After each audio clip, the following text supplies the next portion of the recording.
Kung naririnig mo to, ibig sabihin ay huli na ang lahat.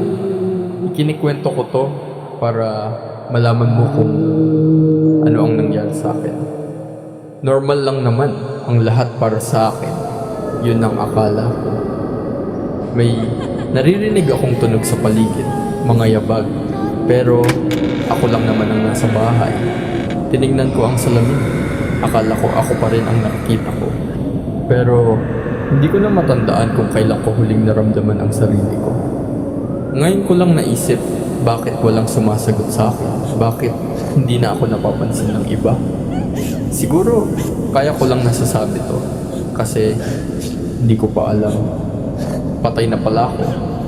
Ngayon ko lang nalaman na hindi na pala ako makakaalis. Kung naririnig mo to, habang nabubuhay ka pa, ingatan mo ang oras mo. Huwag mong ipagpaliban ang mga bagay na mahalaga. Hindi lahat ng dulo ay may pagkakataon pang balikan.